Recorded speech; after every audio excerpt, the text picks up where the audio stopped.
प्रेमियों, सुधीर श्रोताओं, संप्रति हम सब ऋग्वेद के प्रथम मंडल के 92वें सूक्त के 10वें मंत्र की व्याख्या में प्रवेश करने जा रहे हैं। यह मंत्र त्रिष्टुप नामक छंद में निबद्ध है। मंत्र दृष्टा ऋषि हैं गौतम राहुगण और देवता है उषा। मंत्र का शीर्षक है नित्य युवती रहने वाली उषा, किंतु प्राणियों की आयुष्य को क्षीण करने वाली उषा। तो अब संबंधित मंत्र का सर्वप्रथम पाठ हो जाए।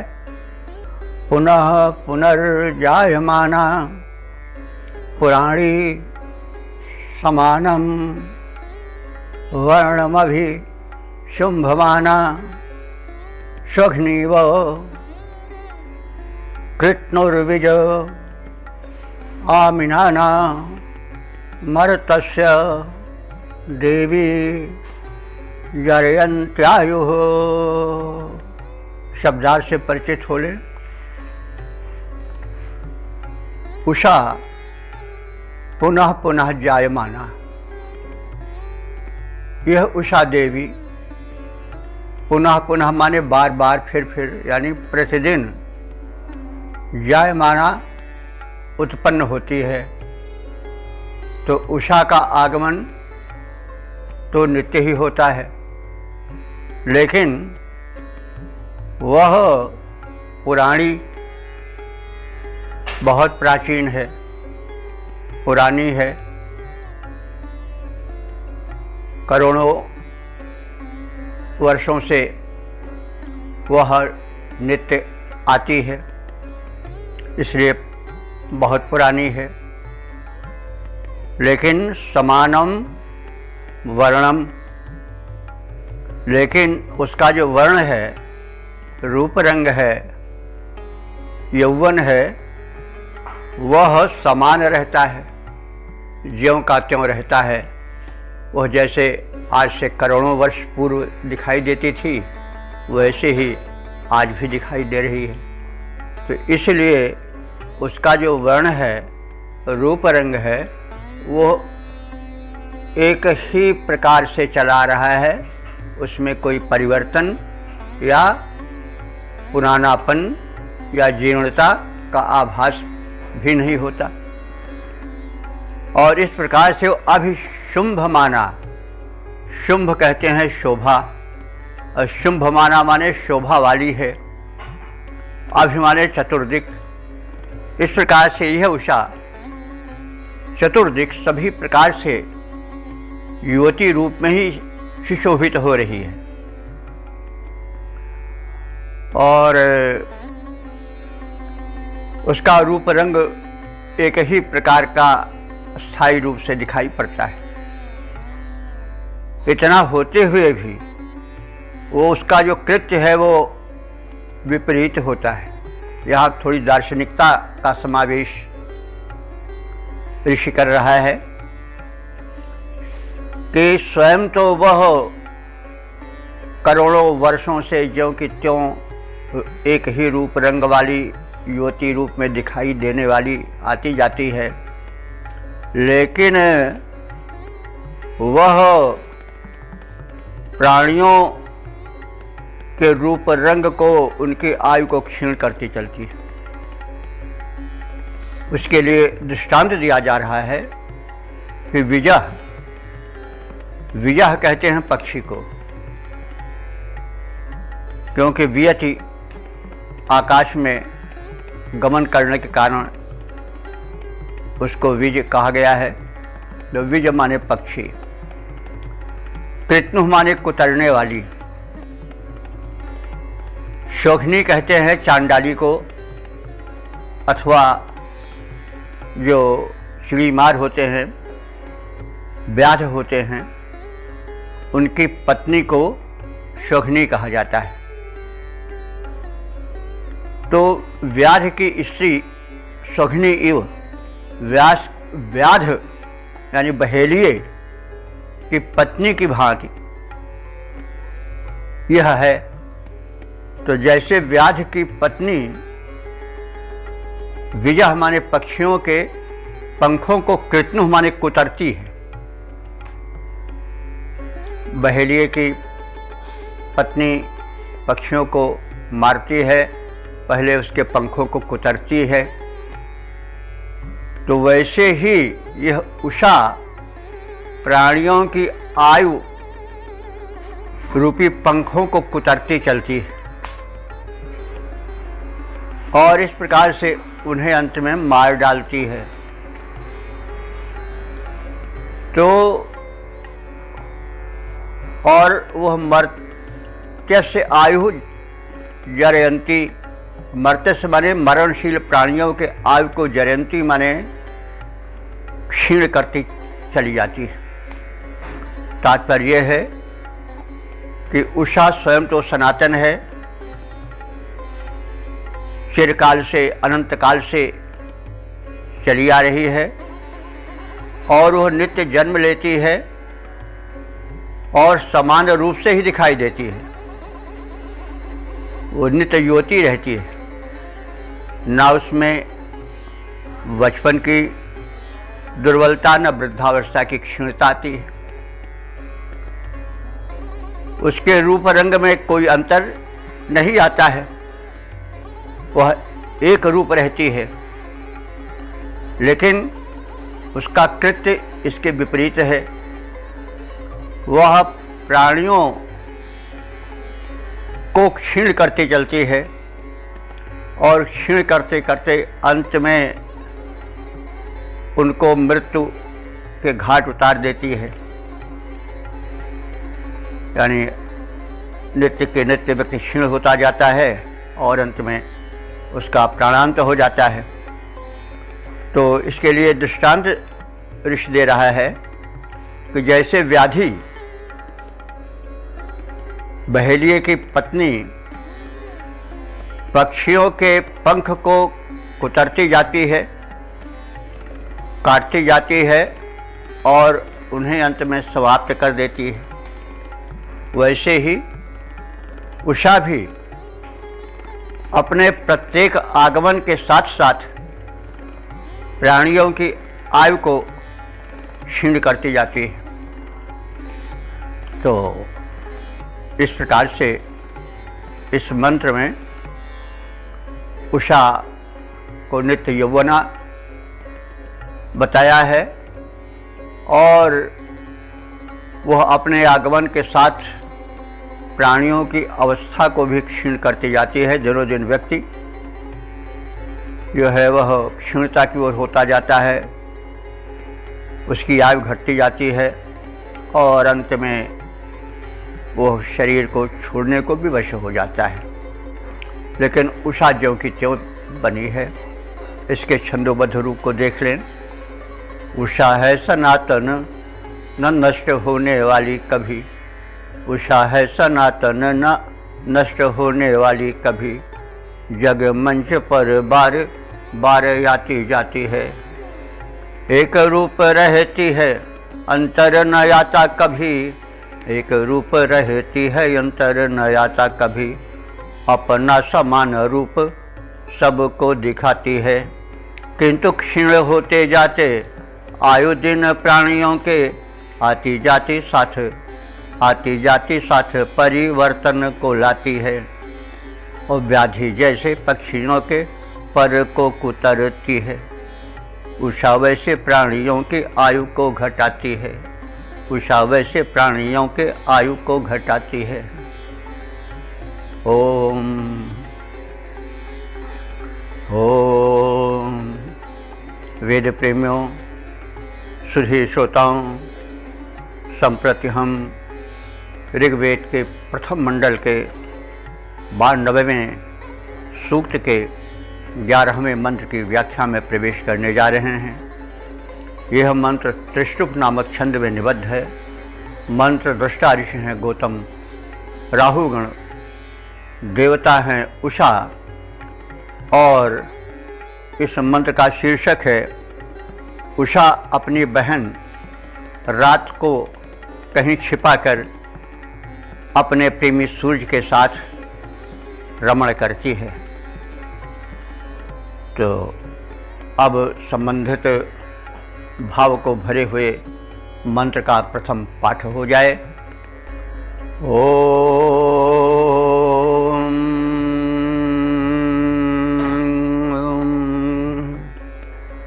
व्योर्णवती दिवो अन्ता अबोध्यप स्वसारम सनुतर्योति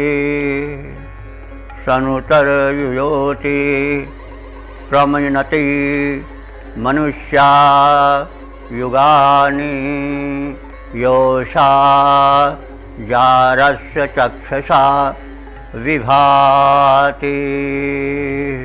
शब्दार्थ से परिचय प्राप्त करें। दिवः अन्तान, उषा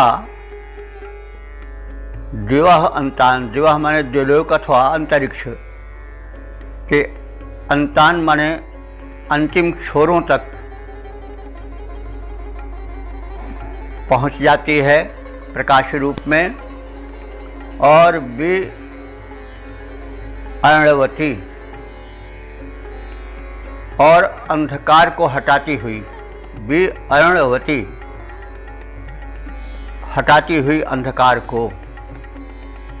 अबोध माने जाग उठी है, यानी उषा जो सो रही थी निशा में, वह इस प्रभात वेला में झुलफुले काल में जग उठी है और उसने अंधकार की चादर को हटा दिया है।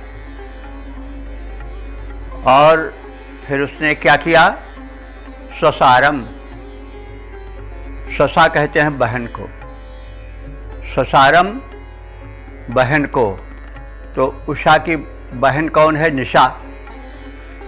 तो वह उषा अपनी निशा रूपी बहन को सनुतः अपयुयोति, सनुतः किसी गुप्त स्थान में, अपयुयोति माने छिपा देती है, उसे छिप जाने के लिए प्रेरित कर देती है। और योषा जारस चक्षुषा, और वह उषा रूपी युवती, जारस से माने प्रेमी, अपने प्रेमी, उसका प्रेमी कौन है? सूर्य। अपने प्रेमी सूर्य से चक्षुषा माने नेत्र मिलाती है, अर्थात उससे मिल जाती है। अपने बहन रात्रि को किसी गुप्त स्थान पर छिपा देती है और स्वयं अपने जार अर्थात प्रणयी प्रेमी उषा से दृष्टि मिलाती है, साक्षात करती है और उसके प्रकाश में घुल मिल जाती है। और इस प्रकार से विभाति विशेष रूप से प्रसन्न होती है, प्रकाशित होती है। लेकिन और क्या करती है कि वह थोड़ा बहुत अच्छा नहीं करती है, प्रकृति का नियम पालन करती है कि मनुष्य युजानी प्रमिनति, मनुष्यों के आयुष्य को वह विनष्ट करती चलती है। तो इस प्रकार से आकाश के सभी छोरों को अपने प्रकाश से प्रकाशित करने के लिए उषा, जो निशा काल में सो रही थी, वह जागृत उठती है, जग जाती है। और वह जागते ही अपनी बहन निशा को कहीं दूर किसी गुप्त प्रदेश में छिपा देती है और तत्पश्चात अपने प्रणयी जार रूप सूर्य से समागम करती है और विशेष प्रसन्न होती है और उसकी प्रसन्नता का प्रकाश उसकी प्रसन्नता की आभा चारों ओर आलोक बनकर छाने लग जाती है। लेकिन इसी के साथ ही साथ वह मनुष्यों की आयुष्य को घटाती चलती है, क्षीण करती चलती है। तो इसमें उषा का थोड़ा काव्यात्मक और दार्शनिक विवेचन को स्पर्श करता हुआ अर्थ प्रकट किया गया है। तो इसका हम छंदोबद्ध प्रारूप देख लें। आसमान को प्रकाशमान करने के हेतु उषा गतिमान है, महान छवि छाई है, जागते ही अपनी बहन रजनी को कहीं, जागते ही अपनी बहन रजनी को कहीं, दूर देश में छिपा के आके मुस्काई है, दूर देश में छिपा के आके मुस्काई है। आती आती और जाती है घटाती आयु मानवों की, आती किंतु जाती है घटाती आयु मानवों की, चाल में विनाश की विवशता समाई है, और प्रणयी दिनेश के समागम से है प्रसन्न, मुख की प्रसन्नता प्रकाश बन आई है। प्रणयी दिनेश के समागम से है प्रसन्न, मुख की प्रसन्नता प्रकाश बन छाई है, मुख की प्रसन्नता प्रकाश बन छाई है। ओम ओम। वेद प्रेमियों, सुधी श्रोताओं, संप्रति हम सब ऋग्वेद के प्रथम मंडल के 92वें सूक्त के 12वें मंत्र की व्याख्या में प्रवेश करने जा रहे हैं। यह मंत्र त्रिष्टुप नामक छंद में निबद्ध है। मंत्र द्रष्टा ऋषि हैं गौतम राहुगण और देवता है उषा। इस मंत्र का शीर्षक है उषा के फैलने का काव्यात्मक चित्रण। अब संबंधित मंत्र का प्रथम पाठ हो जाए। ओम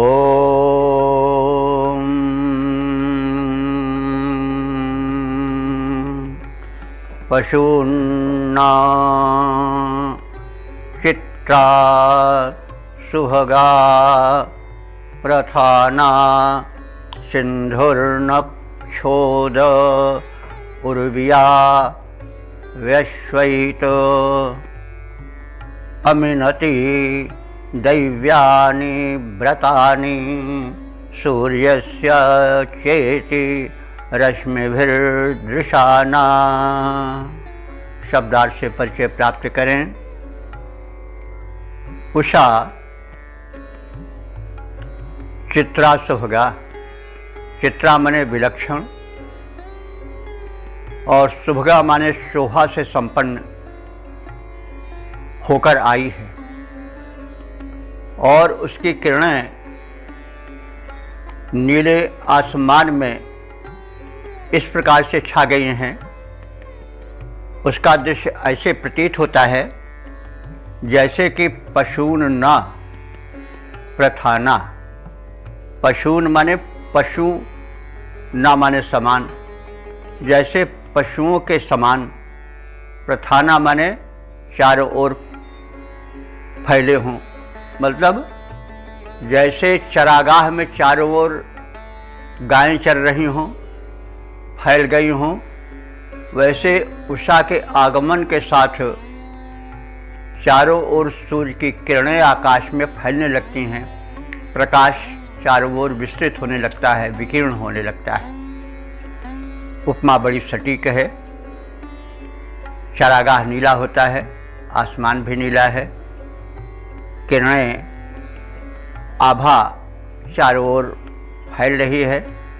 ऐसा प्रतीत होता है मानो चारागाह में पशु फैल करके चर रहे हों। और दूसरी उपमा, दूसरा दृष्टांत ऋषि देता है कि सिंधु न क्षोध। यहाँ न जो है, जैसा हम पहले कहते आए हैं कि समानार्थक है, क्योंकि संज्ञा के बाद आया है। तो सिंधु ना क्षोदह, क्षोदह माने उदक जल, सिंधु कहते हैं नदी को। वैसे सिंधु जो है समुद्र के लिए भी आता है, लेकिन ऋग्वेद में सिंधु शब्द प्रायः नदी के लिए ही आता है। सिंधु का अर्थ होता है जलम स्यंदति यत्र स सिंधु, जहाँ जल सरक कर चलता है, प्रवाह में चलता है, वह सिंधु है।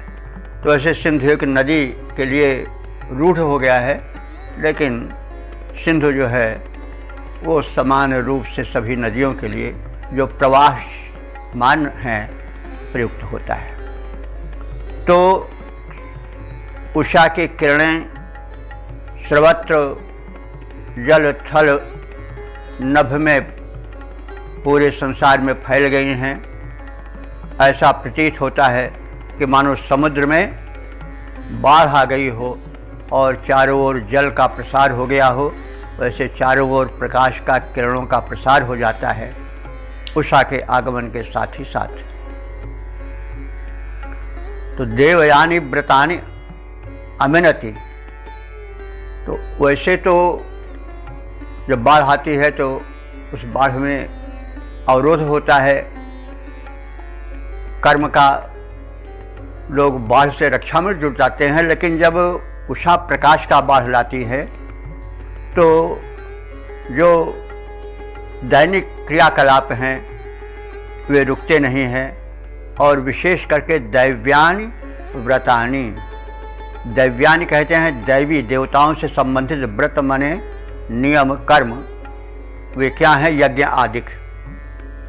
लेकिन उषा के आगमन के साथ साथ जो दैव्यानि कर्माणि सन्ति, जो देवता विषयक कर्म हैं, पूजा पाठ यज्ञ आदि, वे नहीं रुकते हैं, वे चलते ही रहते हैं। सूर्य से रश्मि भी दशाना चेती, और यह उषा सूर्य से रश्मि भी माने सूर्य की रश्मि माने किरणों के साथ, सूर्य से रश्मि भी सूर्य की किरणों के साथ दशाना चेती, दशाना माने दृष्टिगत होती हुई, दिखाई पड़ती हुई, और चेती माने इस प्रकार से वो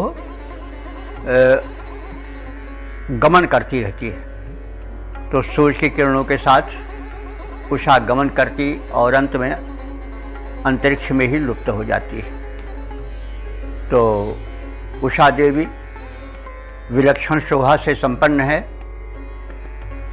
और उषा का प्रकाश चारों ओर आसमान में वैसे ही फैल जाता है और शोभा पाता है, जैसे चरागाहों में पशु फैलकर चारों ओर अच्छी तरह से दिखाई पड़ते हैं, शोभा बिखराते हैं। अथवा जो उषा के साथ साथ प्रकाश की एक बाढ़ सी आ जाती है, वो ऐसे प्रतीत होती है कि मानो नदी में बाढ़ आ गई हो और चारों ओर उसका जल फैल गया हो। लेकिन बाढ़ के आने पर तो मानवों के, प्राणियों के तमाम काम बाधित हो जाते हैं, रुक जाते हैं। लेकिन उषा के इस प्रकाश की बाढ़ में जो नित्य नैमित्तिक कर्म हैं, यज्ञादि हैं, पूजा पाठ हैं, शुभ कर्म हैं, वह बंद नहीं होते हैं, वे अनवरत पूर्ववत चलते ही रहते हैं। इस प्रकार से सूर्योदय पर शुभ कार्य प्रारंभ होते रहते हैं, यह भाव है। और उषा का ज्ञान प्राभातिक प्रकाश से होता है, और उसी प्राभातिक प्रकाश में उषा धीरे धीरे अंतरिक्ष में गमन कर जाती है, विलुप्त हो जाती है, फिर दूसरे दिन आने के लिए। तो अब इसका हम छद्मबद्ध रूप देख लें। बड़ी ही विलक्षण छटा है छिटकाती याती, बड़ी ही विलक्षण छटा है छिटकाती याती, उषा में अलौकिक ही शोभा विद्यमान है।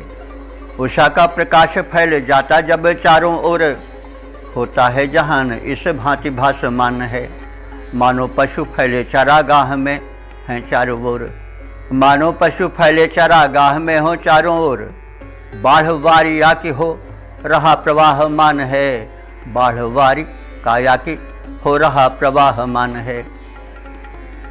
उषा करती है शुभ कर्म यज्ञ का विधान, रवि किरणों के मध्य होती गतिमान है, रवि किरणों के मध्य होती गतिमान है। ओम ओम। वेद प्रेमियों, सुधी श्रोताओं, संप्रति हम सब ऋग्वेद के प्रथम मंडल के 92वें सूक्त के 13वें मंत्र की व्याख्या में प्रवेश करने जा रहे हैं। यह मंत्र उष्णिक नामक छंद में निबद्ध है। मंत्र दृष्टार्षि हैं गौतम राहुगण और देवता हैं उषा, तथा इस मंत्र का वर्ण विषय है उषा से पुत्र पौत्र से भरा और अन्न से संपन्न परिवार प्रदान करने की प्रार्थना। अब संबंधित भाव को भरे हुए मंत्र का सर्वप्रथम पाठ हो जाए। ओम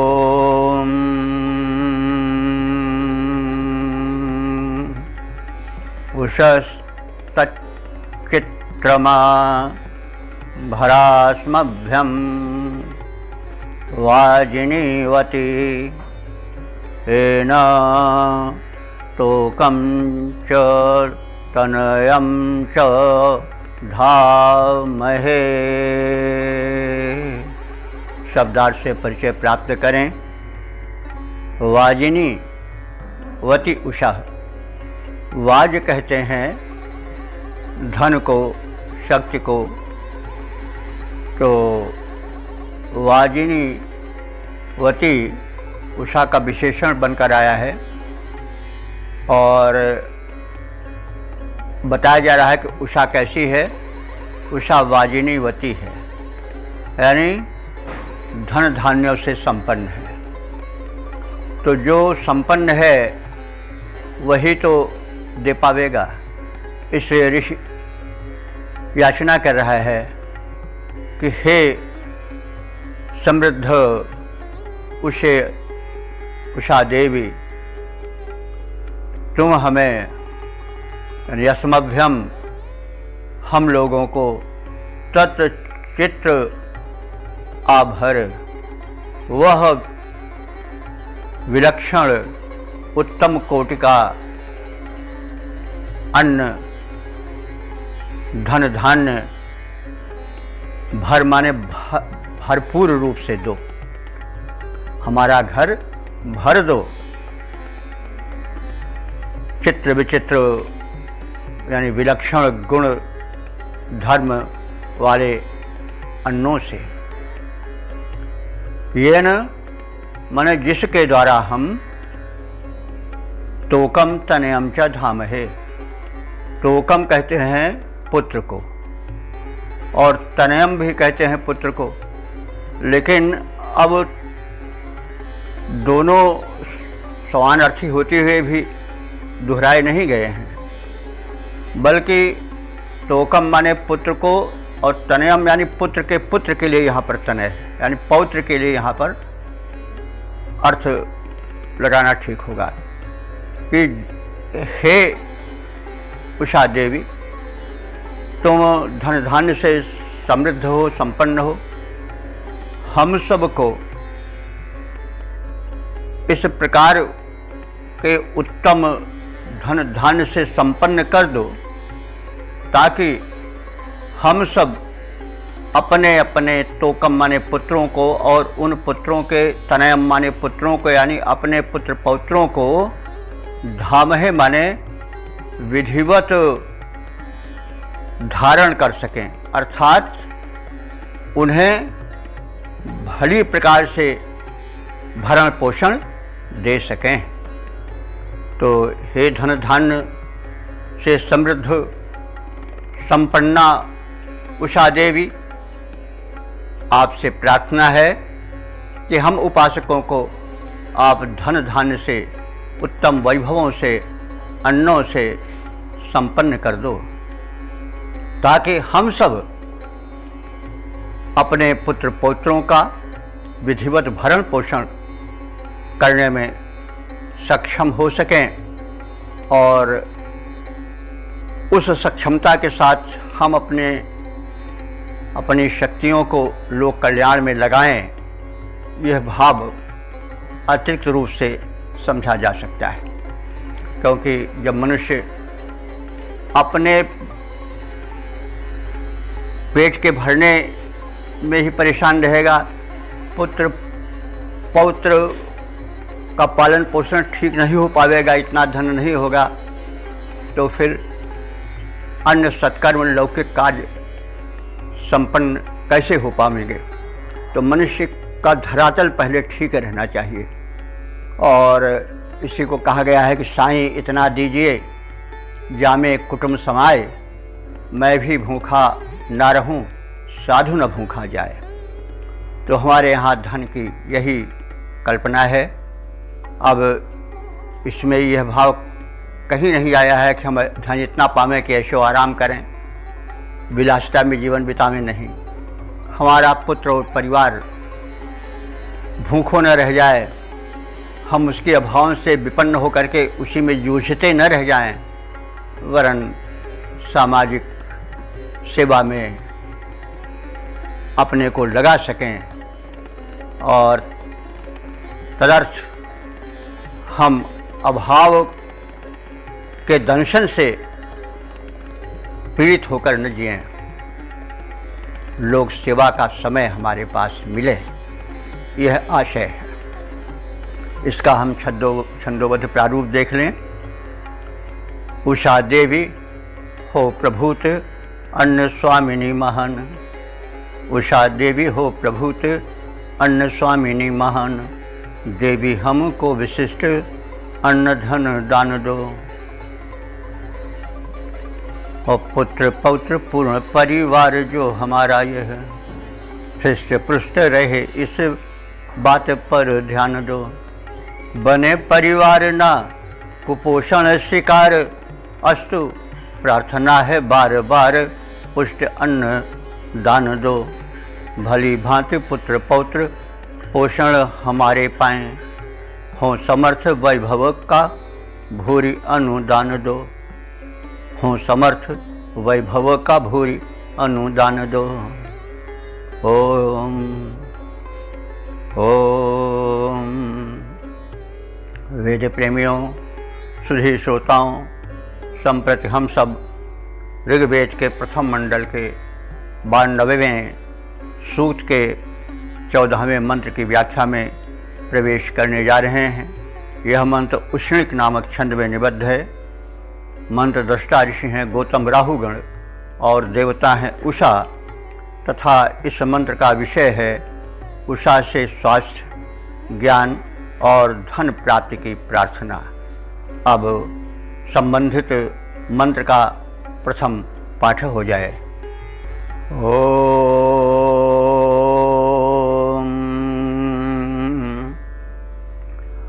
उषस्तच्चित्रमा भरास्मभ्यं वाजिनीवती येन तोकं शतनयं श्रद्धामहे। ओम ओम उषो अद्देह गोमत्यश्वावति विभावरी रेवदस्मै विच्छ सुनृतावती। ओम उषो अद्देह गोमत्यश्वावति विभावरी रेवदस्मै विच्छ सुनृतावती। अब इस 14वें मंत्र का जो है वह शब्दार्थ का परिचय प्राप्त करें। ओम हे उषे, तुम गोमति, गोमति माने गोधन वाली हो, और अश्वावती, अश्वों वाली हो। यानी तुम्हें इन विशिष्ट धनों यानी गोधन और वाज्य धन को देने की पूर्ण सामर्थ्य है। इसलिए हे विभावरी, हे प्रकाश प्रसारित करने वाली तेजस्विनी उषा देवी, हम तुमसे याचना करते हैं क्योंकि तुम सुनृतावती, वैभव, धन धान्य, अश्वधन, गोधन से संपन्न होने के साथ ही साथ सुनृतावती, सत्य और सुंदर वचन बोलने वाली हो। दानी अगर कट वचन बोले तो फिर याचक घबरा जाएगा, उसके पास नहीं जाएगा। इसलिए वो साहस कर रहा है और कह रहा है कि हे उषा देवी, तुम संपन्न तो हो ही, संपन्नता प्रदान करने में सक्षम हो, साथ ही साथ सत्य और शुभ और प्रिय वचन बोलने वाली हो। तो उषा, इसलिए हे उषा देवी, अद्य माने आज, इह माने इस समय, अस्मे माने हम उपासकों को, जो तुम है वह रेवत भी अच्छ, रेवत कहते हैं धन को, तो तुम हमें धन दो और उच्छ माने उच्छिन्न कर दो, नष्ट कर दो। क्या? अंधकार को। अंधकार, ये जो भौतिक अंधकार है इसको तो नष्ट ही करती हो, साथ साथ हमारे जो हृदय में और मस्तिष्क में अज्ञान का अंधकार छाया है उसको भी उच्छ कर दो, यानी उच्छिन्न कर दो, उसको भी उन्मूलित कर दो, समाप्त कर दो, नष्ट कर दो और हमें प्रकाश की ओर ले चलो। असदोमा सद्गमय तमसोमा ज्योतिर्गमय। तो हे उषा देवी, तुम गायों यानी गोधन से और अश्वधन से परिपूरित हो, समृद्ध हो, तुम तेजस्विनी हो, प्रिय तथा सत्य बोलने वाली हो। हे उषा देवी, आज यहाँ इस प्राभातिक वेला में हमें यज्ञादि शुभ कर्मों के लिए प्रकाश का धन और वैभव दो। तो विशेष रूप से वैभव की याचना है, क्योंकि मनुष्य का सबसे बड़ा दुख है दारिद्र्य, नहीं दरिद्र सम दुख जग माही। तो तुलसीदास जी ने भी, जो संत थे, वो भी वैभव की आवश्यकता और उसकी उपयोगिता से परिचित थे और उन्होंने भी कहा है कि नहीं दरिद्र सम दुख जग माही। तो इसलिए ऋषि जो त्रिकालज्ञ है उसने कहा कि हे उषा देवी, तुम हमको धन धान्य से समृद्ध करो, समर्थ बनाओ, लेकिन इसके साथ साथ हमारा अज्ञान का अंधकार भी नष्ट हो। क्योंकि सामर्थ्य और समृद्धि हो, लेकिन अगर अज्ञान का अंधकार छाया रहेगा तो फिर लड़खड़ाने में और गिरने में और पतन होने में विलंब नहीं लगेगा। इसलिए ऋषि अज्ञान के अंधकार को हटाने की भी प्रार्थना साथ ही साथ कर रहा है।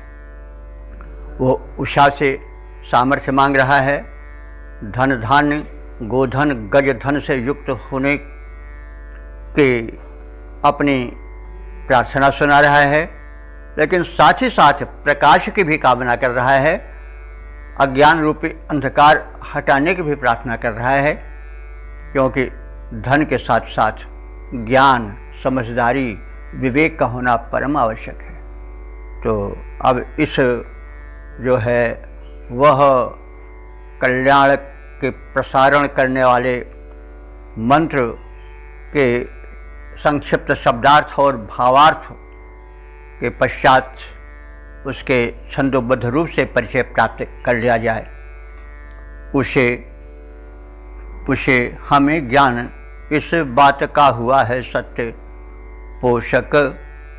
पोषकत्व परिपूर्ण किरणें तुम्हारी हैं और शक्ति का रहस्य छिपा तेरे अंचल में देवी। तेज परिपूर्ण आभा तेरी हितकारी है, प्रिय सत्य भाषिणी है, मंद मृदु हासिनी है। यज्ञ अनुकूल यह बेला सुखकारी है, यज्ञ शुभ कर्म हेतु वैभव प्रकाश भरो। तुमसे है उषा देवी विनती हमारी है, तुमसे है उषा देवी विनती हमारी है। ओम शम।